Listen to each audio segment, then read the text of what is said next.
The rain hit the old tin roof like 100 soft drums.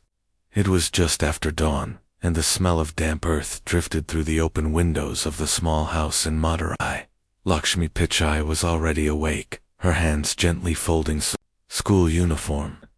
She had ironed it the night before, but she checked each crease again. Her son had always been neat, quiet, and thoughtful. Today, he would need to be stronger than ever. Outside, Sundar stood near the gate, a small cloth bag in his hand. He didn't speak.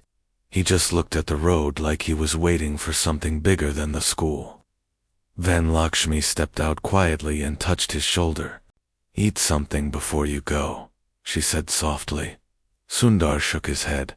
"Amma, I'll be late." She smiled sadly. She understood. It wasn't about the school. It was about the boy who had pushed him the day before, calling him names in front of the whole class. The boy had laughed because Sundar didn't fight back, because Sundar's shoes had holes, because he brought lunch in a reused bag. Sundar had come home, with dust on his knees and silence in his eyes. Lakshmi never asked questions she already knew the answers to. Instead, she placed a warm dosa in his hand. "If you walk with an empty stomach, the world becomes heavier," she said. He took the dosa and gave her a look that said more than thank you ever could. Then he turned and began the long walk to school. The streets were wet and full of noise, cycles rattling, dogs barking, early vendors calling out their prices. Sundar walked through all of it like a ghost, not invisible, just unnoticed. At school, he kept to himself. When the teacher asked questions, he answered in short, precise words. When the bell rang, he stayed inside and read. He watched the others laugh and play like they belonged to a world he hadn't been invited into. But Sundar didn't complain. He had learned from Lakshmi that complaining wastes breath, and breath is precious. That night, back home, Lakshmi washed his socks with extra care. Her hands were tired, but her mind was busy. She remembered the time she had gone to the market to buy vegetables and heard two men whisper, "Her husband left." And now she's raising a boy like that. They didn't say more. They didn't have to. Lakshmi never forgot those words, and she never let Sundar know she had heard them. Instead, she made sure he had books, even if it meant skipping a meal. She kept a single light bulb glowing till late at night while he studied, and when she felt like crying, she did it quietly, with the cloth she used to dry the floor. Years passed. Sundar grew taller. His school marks rose like the sun after a long night. People still looked at him like he was meant to disappear, until one day, something changed. The principal called Lakshmi to school. She wore her best sari, the one with the worn golden edge, and walked nervously into the small office. Sundar was sitting there too, head slightly down. "Your son," the principal said slowly, "has been selected for a scholarship test. Not just any test. It's national level." Lakshmi stared blankly. She had never left Tamil Nadu. The word national felt like something from a dream someone else was dreaming. "He will need to travel to Delhi," the principal added. Lakshmi turned to Sundar. He didn't look excited. He looked scared. "How much?" she whispered. "The travel and exam fee will be covered," the principal said, "but meals, stay, and other costs, ... Lakshmi nodded. She didn't cry. She just looked at her son and smiled. "We'll manage," she said. That night, Sundar didn't study. He just sat outside, looking at the stars. Lakshmi joined him, her hands smelling faintly of turmeric and soap. "You're scared?" she asked. He nodded. "You know what I do when I'm scared?" she asked. "Pray," he guessed. Double quotes. "No," she said. "I remind myself that fear is just the shadow of strength. It only comes when you're close to something big." The next day Sundar packed a few shirts, some borrowed from neighbors, and a pair of pants that were slightly too long. Lakshmi stitched the hem with thread she had used to fix curtains. Before he boarded the train, She pressed a small packet into his hand. "What is it?" he asked. "Just something to remind you who you are," she said. On the train, Sundar opened the packet. It had a photo of him and his mother, smiling in front of their home. Behind the photo, Lakshmi had written a line in simple Tamil. "The world may be loud, but your silence is stronger." In Delhi, Sundar felt like he had landed on another planet. The air smelled different. People spoke too fast. The test center was huge, with glass walls and shining floors. He sat in the exam room, surrounded by students in polished shoes and branded bags. He didn't look like them, but when the paper was placed in front of him, everything else disappeared. His mind moved fast, clear, sharp. He wrote. He solved before time. A week later, back in Madurai, a letter arrived. Lakshmi opened it with shaking hands. She didn't understand all the English words, but she saw one thing clearly: selected. She ran to the temple, barefoot, and whispered a thank you to the sky. When Sundar returned from school, she hugged him without saying a word. He smiled. It was the first real smile in months. From that day, the neighbors looked at Lakshmi differently. The man who had once said her son is too quiet to matter now asked her for advice. But Lakshmi never forgot, and neither did Sundar. Years rolled by. Sundar went to college, then abroad. Every time he visited home, he brought gifts, but Lakshmi always asked for one thing only: his time. One evening, while Sundar sat beside her, helping her fix a broken cupboard, she asked, "Do they respect you there?" "In the big companies." He paused. "Some do," he said. "Some don't. And does that bother you?" He looked at her hands, rough from years of work, and shook his head. "Not anymore," he said. "Because I remember what you told me. Fear is just the shadow of strength." She nodded. "Good, because your strength started here." And then, one winter morning, everything changed again. An official letter came from India. An invitation Prime Minister Narendra Modi was hosting. A tech and innovation summit. Sundar was invited as a special guest. Lakshmi looked at the letter and blinked. "They know your name now," she whispered. Sundar smiled quietly. "They know your name too, Amma." When they arrived in Delhi for the summit, Sundar walked in with Lakshmi beside him. Cameras flashed. Journalists whispered. Some recognized him. Few noticed her. But that would change. Because in just a few minutes, Modi himself would walk into that room, look at Sundar Pichai and say something that no one expected. The room was full of powerful people. Ministers, CEOs, foreign delegates. Cameras lined every corner, and the air buzzed with quiet excitement. Tall banners hung from the walls, with words like innovation, progress, future. But Sundar Pichai wasn't looking at the lights or the people. He was glancing at his mother. Lakshmi Pichai sat on a plain white chair beside him, wearing a simple cotton sari with faded blue flowers. She didn't seem nervous. She sat like she had in temples, markets, and at their kitchen table, calm, steady, unshaken. When Prime Minister Narendra Modi entered the hall, the clapping was loud and quick. Everyone stood, except Lakshmi. She was already standing. Modi walked through the room with practiced ease, shaking hands, offering nods. But then his eyes found Sundar and paused. He walked toward Sundar with a soft smile, then looked at the older woman beside him. "Is this your mother?" he asked in Hindi, voice gentle. Sundar nodded. "Yes, sir." And then Modi did something unexpected. He folded his hands and bowed, slightly to Lakshmi. The cameras flashed. The room went quiet.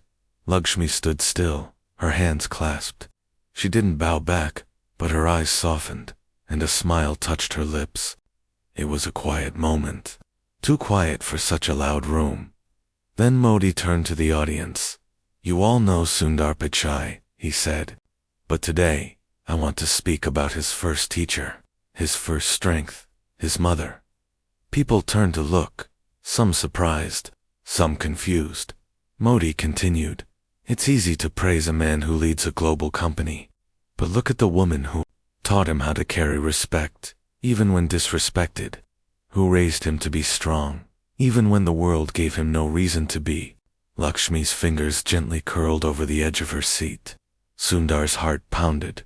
Modi smiled again. Sundar, the world respects you. But today, India bows to your mother. The clapping started slowly, then grew louder, richer. Sundar looked around and saw people rising to their feet not for him, but for her. Lakshmi's eyes shimmered, but she blinked quickly, not letting a single tear fall. She simply reached out and touched Sundar's hand. Amma, he whispered, did you ever imagine? She shook her head. No, but I imagined you doing something good, not for attention, just for truth. After the event, they were taken to a private room. Tea was served. Polite small talk filled the space, but Sundar was quiet again, like he was back on the dusty road to school. Lakshmi looked at him. What is it? She asked. I don't know, he said. It's all so big. She smiled. But you're still my boy, and you're still wearing the same kind of smile you did when you fixed a fan at home. He laughed softly. I guess so. Then came another moment he didn't expect. One of Modi's aides walked over, holding a folder. Sir, the Prime Minister wants you to speak to a group of young students tomorrow, in front of the media. Me, Sundar asked. Yes? He believes your story should inspire them.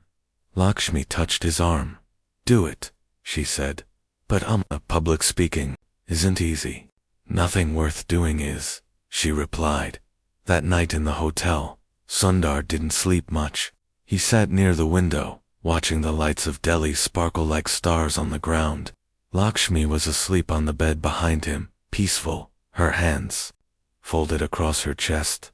He thought about all the rooms he had been in, conference halls, boardrooms, classrooms, but none had ever felt quite like this. None had ever made him feel so vulnerable. The next morning Sundar stood before hundreds of students, many from small towns. Some looked just like he once had, skinny, unsure, holding their dreams like fragile paper boats. He adjusted the mic, then paused, and then he began. When I was your age, he said, I didn't know what the internet was. We didn't have a phone at home, and we couldn't afford shoes that didn't have holes. The room was silent. But we had one thing, he continued. We had belief, and we had someone who believed in us. He turned slightly, where Lakshmi sat in the front row. My mother, he said. She didn't just give me food and clothes. She gave me the courage to stay quiet when others mocked me, and the strength to speak when it really mattered. Students leaned forward. You don't need to be rich to dream big. You don't need to speak loud to be heard. You just need to keep walking even when the road is uneven. Even when you walk alone. A small boy raised his hand. Sir, did you ever want to quit? Sundar nodded, double quotes, many times. But every time I thought of quitting, I remembered my mother washing my socks late at night with tired hands. And I knew I had to keep going. Not for success, but for respect. After the talk, as they left the auditorium, reporters asked him questions. One shouted, Sundar, do you think you've made it now? He paused. Double quotes, no, he said. I think I've just begun. That evening, Lakshmi and Sundar sat on a rooftop. She poured him some tea in a small steel cup. Do you miss home? She asked. He nodded. Every day, even now, especially now. Why? She asked. He looked at the city lights. Because this world is full of loud things, and home. Home is where silence feels safe. Lakshmi smiled. Then bring that silence with you. Carry it like a lamp. He nodded slowly. But peace wasn't meant to last long. Because 2 days later, while boarding their flight back to the US, Sundar received a message on his phone from his company. Urgent. Important. He read it once, then twice. His hands began to shake. Lakshmi looked at him, confused. What happened? He didn't answer. He just showed her the screen, and in that single message, just a few words, everything Sundar had built was suddenly at risk. The plane hummed softly as it rose above the clouds, but inside Sundar, nothing felt soft. It was like something had cracked open, quiet and invisible, and now the silence inside him wasn't peaceful. It was loud, painful.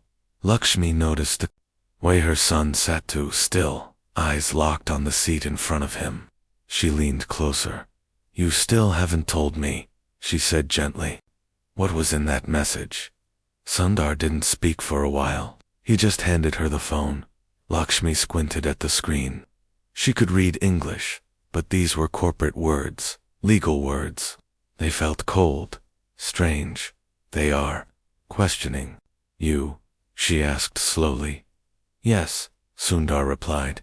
"Some internal files were leaked to the media. They're saying someone inside the company gave them out. Someone from my division." Lakshmi looked at him carefully. "But you didn't do it?" "No," he said firmly. "But the documents, they showed things we were told to ignore. Data about how some tools were being used unfairly in other countries. How decisions were made without full knowledge of what harm they caused." Lakshmi's eyebrows drew together. "So the truth was hidden?" Sundar nodded. "And now, because it's out, I'm in trouble." They sat in silence. Then Lakshmi said something that surprised him. "Then maybe it's good the truth is out." Sundar turned to her. "Uma, I might lose everything." "Maybe," she said. "But you'll still have yourself."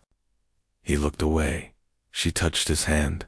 "When you were a boy, do you remember when you told me the teacher gave you high marks for an answer you knew was wrong?" He nodded slowly. "You told me," she said. "Amma, I don't want to keep the marks. I want to give them back."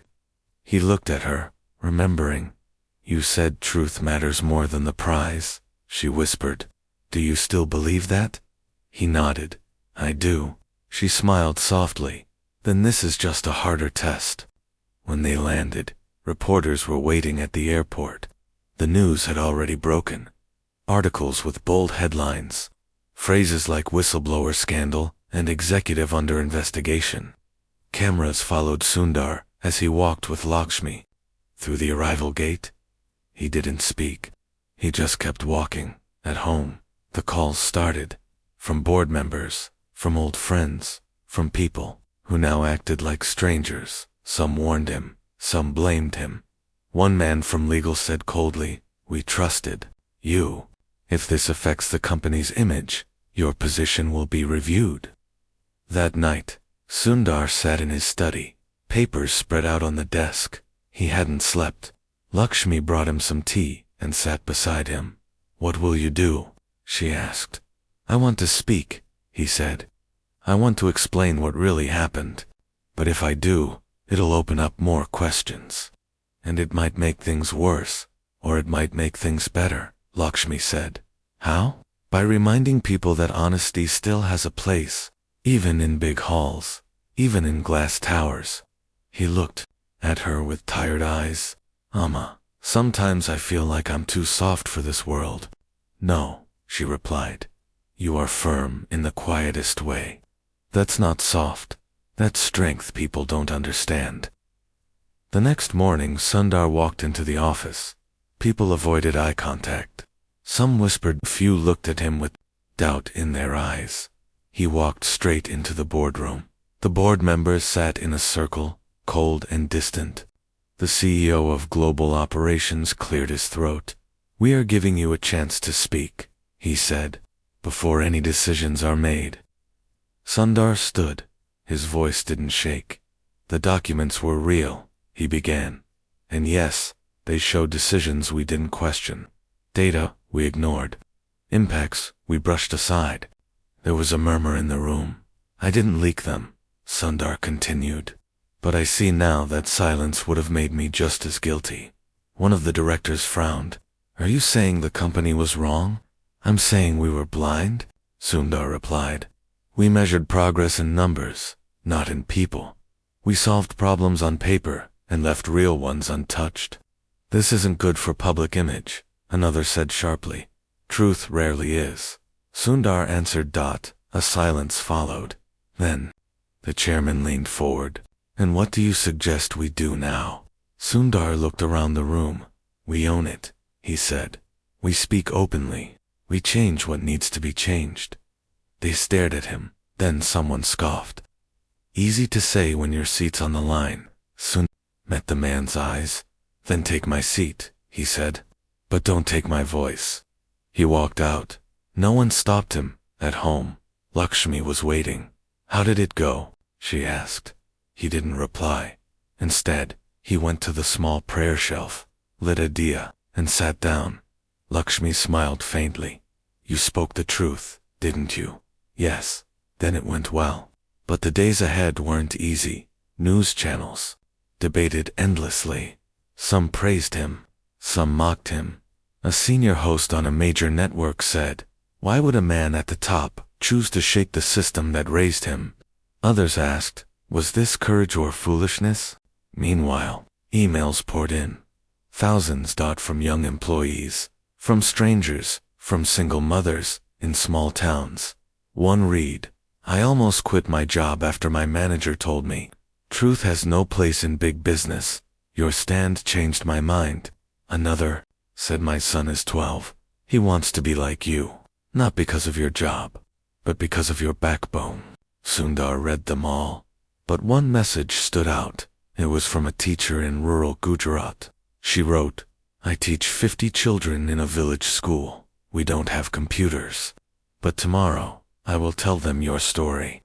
Not the part about the company, the part about your mother, and how she raised you to be honest in a world that rewards noise. Sundar closed his laptop. He walked to his mother and showed her the message. She read it slowly, then said, see? One truth can light many lamps. Then came a call, unexpected. Prime Minister Modi's office. They wanted to speak not for politics, not for politics, not for headlines, just to talk. And Sundar wasn't sure if he was ready. But Lakshmi looked at him and said simply, he saw you once? Let him see you again? Sundar nodded. The next day, he stepped into the quiet of the official residence. He waited. Then the door opened, and there, once again stood the man who had once bowed to his mother. Modi smiled, but his first words weren't about politics. They were about pain. The room was quiet, warm, and heavy with silence. Sundar sat on a simple wooden chair across from the Prime Minister.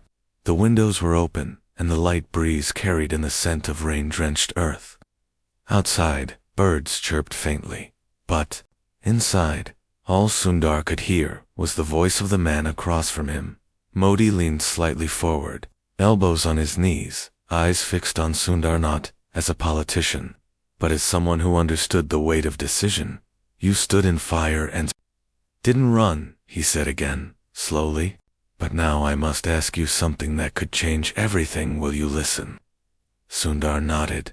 Modi looked down for a moment, then spoke. India is changing, he said. We are moving fast. Technology, education, ambition, ... They are rising like rivers in monsoon. But sometimes, rivers drown villages before they give life. I need your help. Sundar frowned slightly. Help, yes, Modi said. Not with speeches or news, with something deeper. I want you to lead a new project. Something the world hasn't seen before. Sundar remained silent. We want to build an open digital platform, Modi continued. Not for profits, not for politics, for people, to teach, to connect, to serve those who will never enter a tech company's office. He paused, then added, we want this to be rooted in truth, in fairness, and who better to guide that than someone who risked everything to protect those very values. And chest felt tight. Sir, I just faced questions about my own honesty. The world still doubts me. Modi smiled softly. And that is exactly why they'll listen to you.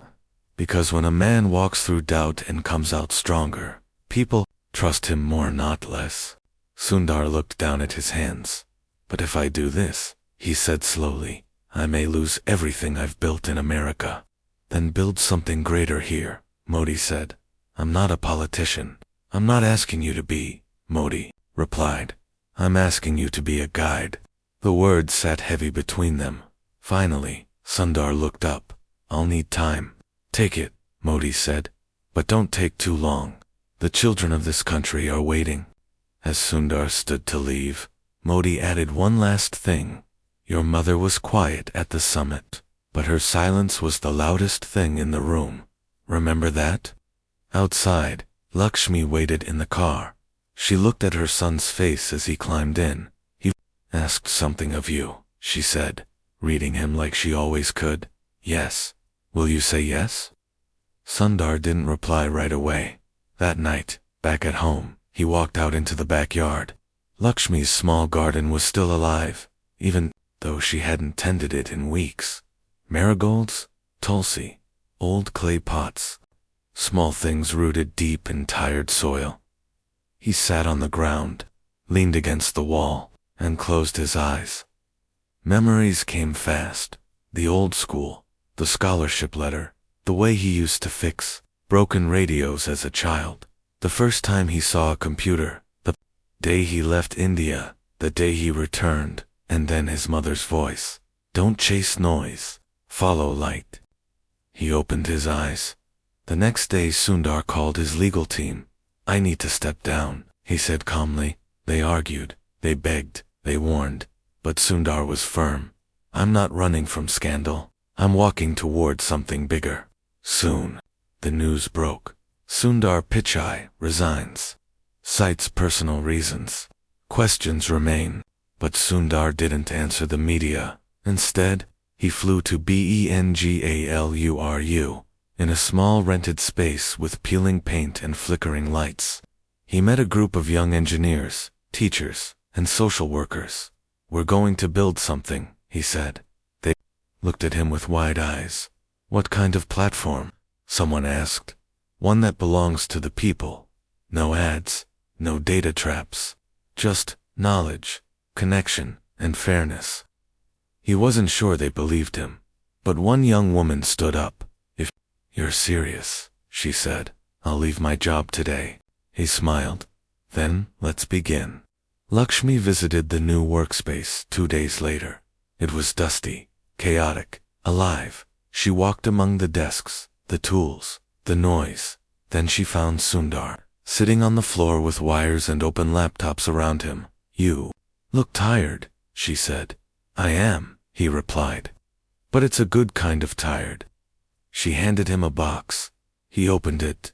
Inside was the old cloth bag he had used in school, neatly folded. I found it in a drawer, she said. Thought you might need it again. He smiled. AMMA. ... That bag's too small for anything now. Maybe, she said. But it once carried your dreams. Maybe it still can. Weeks passed. The platform began to take shape. Schools from villages signed up. Young students recorded lessons in multiple languages. Doctors offered free teleconsultation. Women in remote areas used the app to sell handmade goods. And slowly, the noise faded. But the media didn't stay quiet for long. Some praised Sundar's return to roots.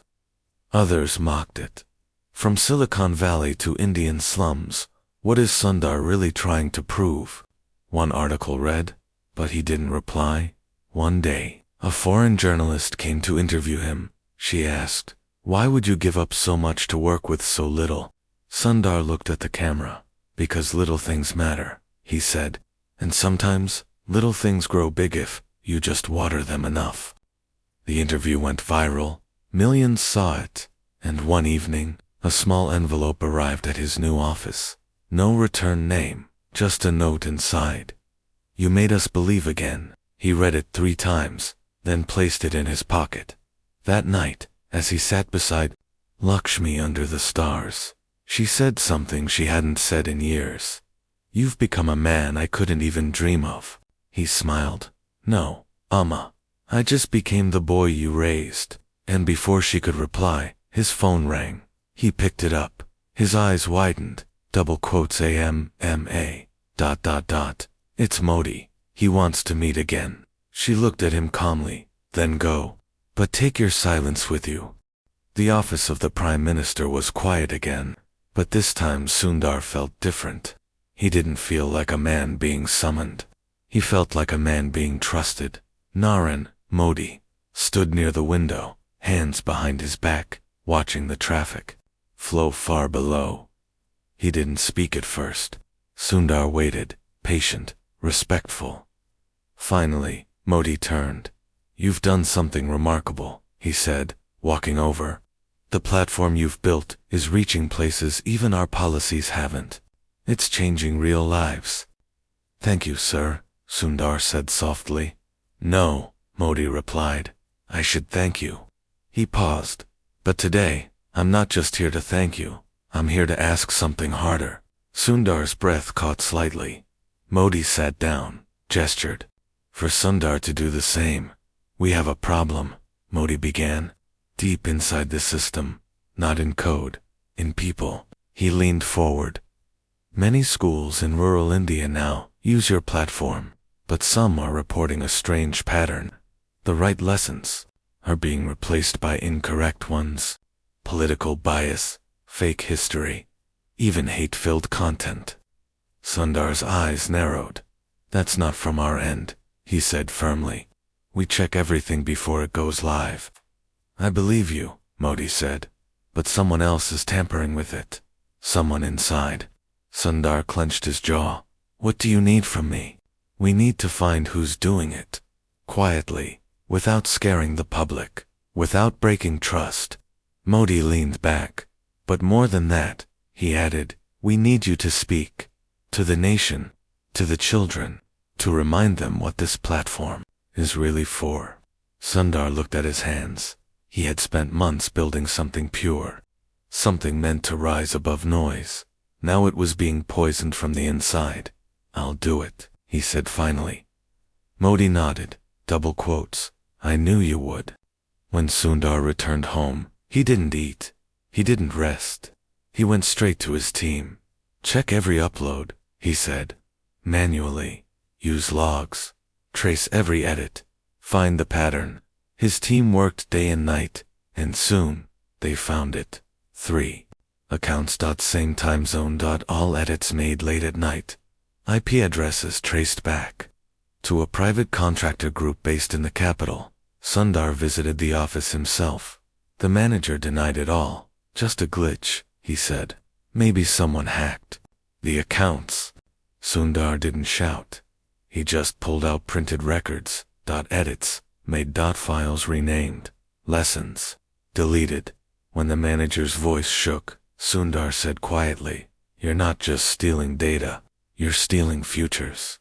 The man looked down. In the following days, the accounts were shut down.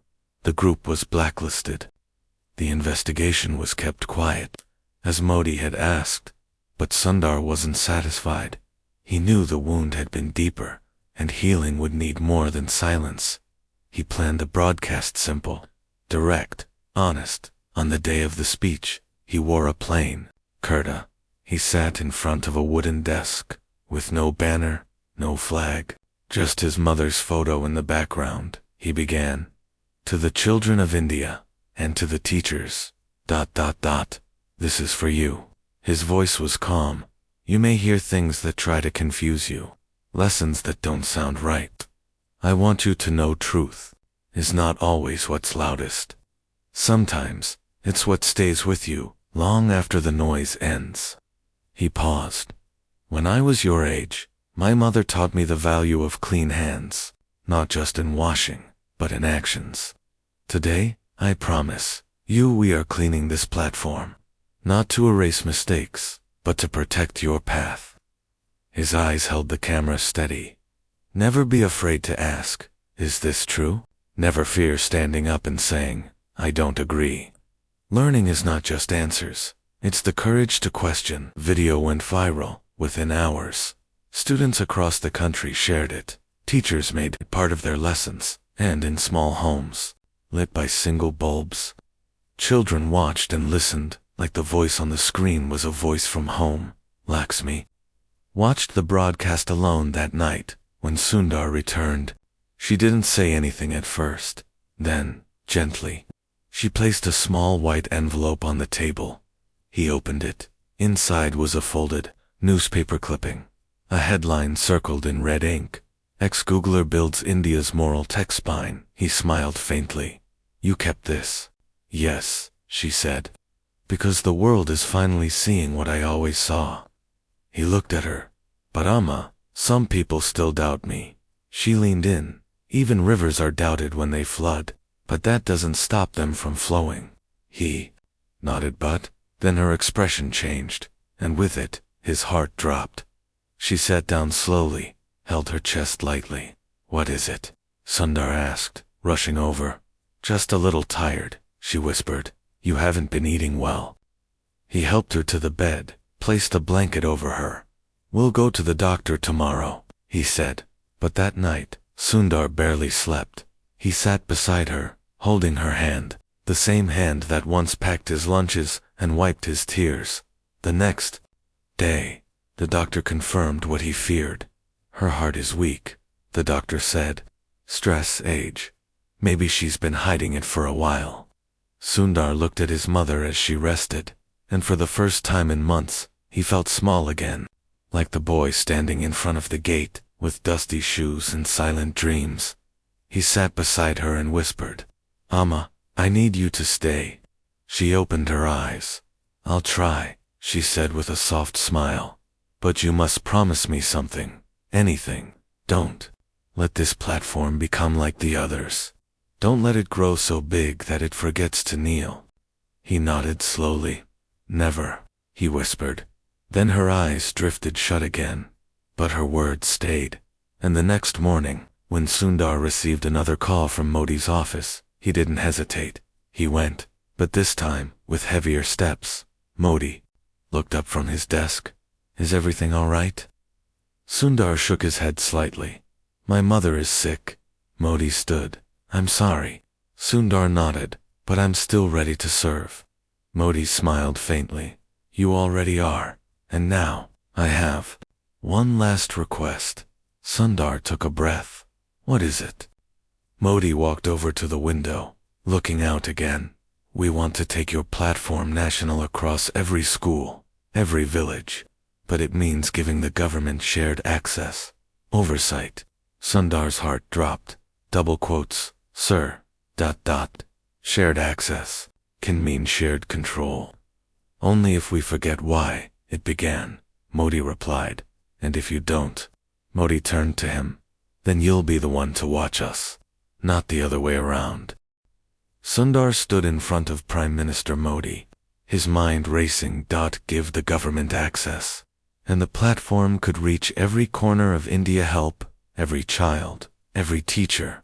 But with access came control, edits, influence, maybe even censorship. One day, dawn, single quotes, to give it, and the platform stays pure but small, limited, maybe even vulnerable to being shut out by those in power. He looked at Modi. Sir, he said slowly, I respect what we're trying to build, but I made a promise to keep this platform honest, to keep it free from any influence that could twist it for gain. Modi nodded. And I made a promise to bring India forward, he replied. Sometimes we must walk together, even when the ground is shaky. Sundar paused, then walk beside us, he said, not above us. Modi's eyes held his for a long moment. Finally, he smiled faintly. You'll write the terms, Modi said. We'll sign them, even if those terms say no political content, no backdoor edits, and full public transparency. Modi nodded once. Especially if they say that. Sundar took a deep breath. Then we have a deal. With that, they shook hands. But as Sundar left the office, relief didn't flood him. Instead, his chest ached. His mind had stayed with the platform, but his heart was still at home, beside his mother. When he reached home, the lights were low. A nurse stood by the door. She's asking for you, the nurse said softly. He rushed inside. Lakshmi was lying in bed, her skin pale, breath shallow, but her eyes were alive. "You said yes," she whispered. He nodded. "I said yes to walking beside the truth. And I told them if the light ever dims, we step away." Lakshmi smiled faintly. "Then I can rest easy." Tears welled in Sundar's eyes. "Oma, don't talk like that. We still have so many things to do. We haven't gone to see the temple in Madurai again. You promised." She reached out and touched his face. "We've already seen everything we needed," she said gently.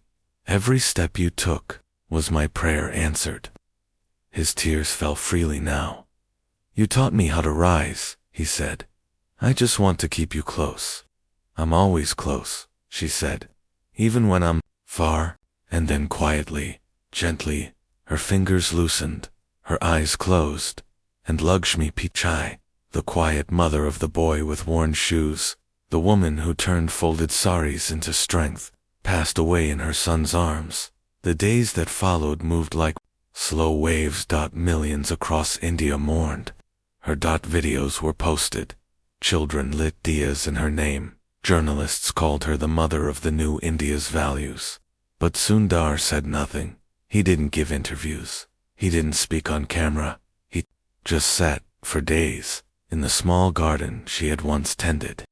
He watered her plants, trimmed the tulsi, swept the earth, and when he finally stood up again, he was changed, not broken, not defeated, but quieter, more grounded, stronger. At the official ceremony, 2 weeks later, where Modi and top ministers signed the agreement for the platform's national rollout, Sundar stood on stage, holding a single photo, his mother smiling outside their old home. No long speech, no grand gestures, just 5 words. "This is who built me." The crowd went silent, and then slowly, like sunlight through clouds, applause began. Modi walked over. He looked at the photo. Then he turned to Sundar and said the words no one expected. "You're not just India's pride," he said softly. "You are India's mirror." Sundar bowed his head, and for a long moment, no one moved, no one spoke, because in that quiet, every heart remembered something: the way a mother sacrifices without asking for thanks, the way a child carries those sacrifices like invisible wings, and the way truth, if protected, can change everything. In the months that followed, the platform grew into the largest learning tool in the country, and still, it carried the same message on its home screen every time it opened. Truth needs no noise, only courage. Every classroom that used it had a poster with Sundar's quote. Every update came with full transparency reports, and no decision was ever made behind closed doors again, as Sundar traveled village to village, speaking to children. He always carried his mother's photo in his bag. Once, a little girl asked him, "Sir, was your mother famous?" He knelt down. "No," he said, "but she made someone who could be." The girl smiled. "Then, she's a hero." "Yes," Sundar whispered, "she's my hero." And as he stood up, his eyes filled with light, not from screens, not from stage lights, but from something deeper, something real. Something his mother had given him without saying a single word: the courage to rise without anger, the wisdom to speak without shouting, and the strength to lead without stepping on others. India changed, but not all at once. Some villages got their first real connection to the internet. Some children watched a lesson for the first time. Some teachers, long forgotten by the system, were seen, heard, and supported. And at the heart of this quiet transformation was a platform built not by noise, but by resolve. Sundar Pichai didn't seek awards. He turned down television debates, global tech summits, even magazine interviews. When someone asked him why, he smiled and said, "My mother told me work quietly and let the world do the talking." Yet the world still noticed. From Kenya to Cambodia, people began replicating the Indian model. Other nations reached out. Non-profits asked for guidance. Universities offered honorary degrees. But Sundar didn't feel like a hero. Not yet. Not until one moment came, one he had never expected. He was invited to speak at a special session in the Indian Parliament, not as a tech leader, not as a guest, but as someone who had changed the country from the bottom up. He sat in the old wooden chair reserved for invited speakers. In the very front row, members of Parliament, ministers, and journalists filled the chamber. And then, as the Speaker of the House stood to announce his name, the doors behind him opened and in walked Prime Minister Narendra Modi. Modi didn't head to his own seat. He walked straight to Sundar. The room fell completely still, and then Modi, in front of the nation's leaders and cameras, said one sentence: "Before we speak of progress, let us honor the man who built it with silence." And then, unexpectedly, Modi turned his head slightly toward the photo displayed behind the podium, a photo of Lakshmi Pichai, framed in gold. "And let us never forget the mother who lit his way." Sundar's eyes filled. He stood, but he didn't bow. Instead, he placed his hand on his heart. And in that moment, the chamber didn't just applaud, they rose. Every single person, not for a man with titles, but for the values he carried. After the ceremony, Sundar visited Mad. No press followed him. He walked down the same streets he once had, this time without dust on his shoes, but still with humility in his step. He passed the old school, the temple, the shop where his mother bought vegetables. Then, finally, he reached the small house where he was raised. It had been rebuilt by the government as a national heritage site by order of the Prime Minister, but Sundar didn't stay inside. Instead, he walked to the backyard, to the place where Lakshmi once grew her tulsi, her jasmine, and her marigolds. The plants were still there, kept alive by neighbors. Sundar knelt beside them. He dug into the soft soil with his bare hands, and carefully planted a small lamp, the kind his mother used during puja. He lit it, and whispered, "This is where I learned to be brave." As the sun set, the flame glowed softly against the darkening sky, and in homes across the nation, students studied late into the night on the platform Sundar built, guided by its simple promise: truth needs no noise, only courage. Later, that month, Sundar was asked by a young boy during a school visit, "Sir, if your mother could say something to all of us now, what do you think she would say?" Sundar looked at the boy and smiled gently.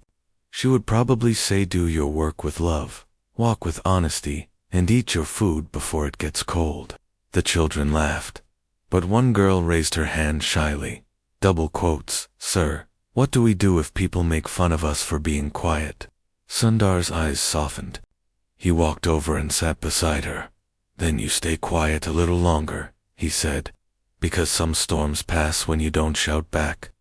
The girl nodded, and in that soft nod, Sundar saw Lakshmi again, in every child's question, in every small act of grace, in every moment of quiet courage. In time, Sundar trained new leaders to run the platform. He remained its guardian, but gave others the space to grow. And, when he finally stepped back from daily work, he didn't announce it. He just left a small note in the office drawer. It read, "If this platform ever forgets the people it was built for, close it. If it stays true, keep it alive. And always remember my mother lit the first lamp." Many years later, long after titles faded and headlines changed, children still logged in to study, and every time they opened the platform, a quiet message would appear on the screen.